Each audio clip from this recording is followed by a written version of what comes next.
Greetings on this holy day. Long before foreign priests arrived with their English libri, long before Latin prayers were translated into the language of strangers, the horned ones spoke in the voice of the land. Hills, rivers, stones, and groves carried memory and power, and every name held a secret. The wind over the tors whispered stories of ancestors. The tides murmured their wisdom, and the stones remembered the songs of the horned ones. They called the rivers Dower, the hawk, the raven, Krow, and in these names lived the unseen forces of the earth. Each syllable carried weight, each word a bridge between the visible world and the unseen. The horned ones moved in harmony with the cycles of Sol and Luna, the tides and the seasons. Even in the Latin charters and glosses that survive, their voices endure. In Latin, in their own tongue, freedom, law, and ritual intertwined. Boundaries of tray, rivers, and sacred stones were watched over. When foreign scribes tried to replace Latin with English words, the horned ones resisted. They demanded their sacred libri in Latin. Latin was not merely the language of priests, it was the vessel in which the horned ones preserved wisdom, rights, and authority. English could never carry the subtle power of their names, the resonance of the land, or the memory of ancestors. The landscape itself spoke Corn Brea. The horned hill marked thresholds of power. Hills, rivers, and sacred groves preserved the memory of ancestors and heroes. Salt mines, ancient pastures, and sacred Coedan carried knowledge of earth, sun, and sacred cycles. Every stone, every sacred pool, and every river bend was alive with memory and magic. Ravens and coughs, black with red beaks, soared above the tors, and the horned ones read their cries. The birds were nunti, guides, and omens, carrying knowledge between the worlds of the living and the unseen.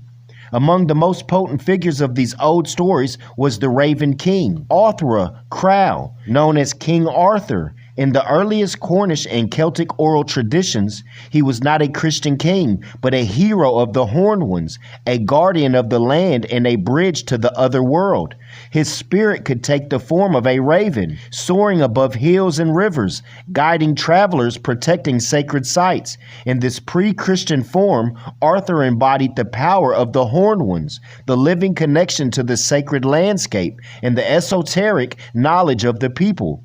It is important to note that the later medieval writers, centuries after these stories first circulated, recast Arthur as a Christian monarch. Geoffrey of Monmouth, later replaced with Geoffrey. This overlay is separate from the original folklore. The raven imagery predates the Christian interpretation and remains tied to pre-Christian esoteric tradition, emphasizing transformation, ancestral guidance, and connection to the unseen. Magic and ritual were practical, lived, and intimately connected to the land. Hill spirits, water spirits, and wild folk guided the horned ones in daily life. Chamas, offerings, and boundary rituals invoked forces older than Rome, older than conquest, older than foreign tongues. Even when Latin words were applied, the true power lay in the sacred syllables of their own language, the living water, dower, bumnens, and the memory of the land. Across distant shores, some of the horned ones carried their knowledge to lands later called the Americas. Sacred names, rites, and wisdom were preserved in secret, passed orally from generation to generation. The Raven King flew with them in memory, guiding migrations, protecting sacred heritage, and ensuring the knowledge of the horned ones endured far from the ancestral lands. Place names were living libraries.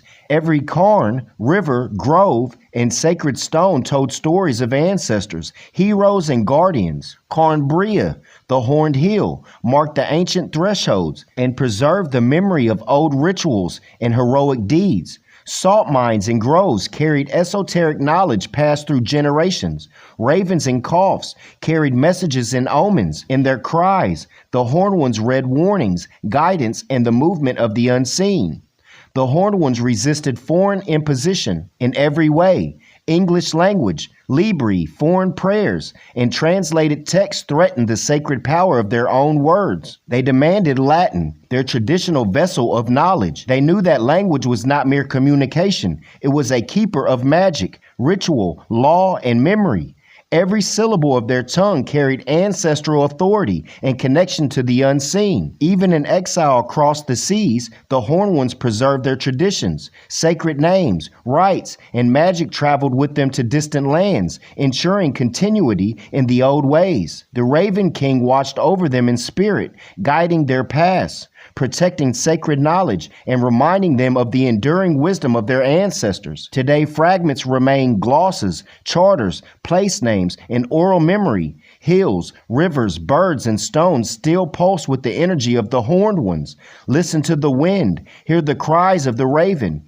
Feel the heartbeat of the earth. Hear the voices of the Horned Ones as they say, Da nobis, libros, nostros, Latinos, librum, anglicum, omnino, nolumis. In these words, every sacred stone, in every flight of the red-beaked raven, in every whisper of wind over hills, the spirit of the Horned Ones endures.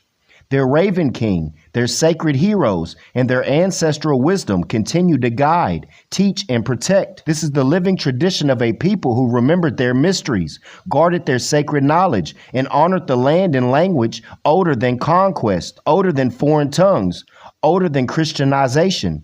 The Horned Ones remain eternal and unseen, watching over their sacred world.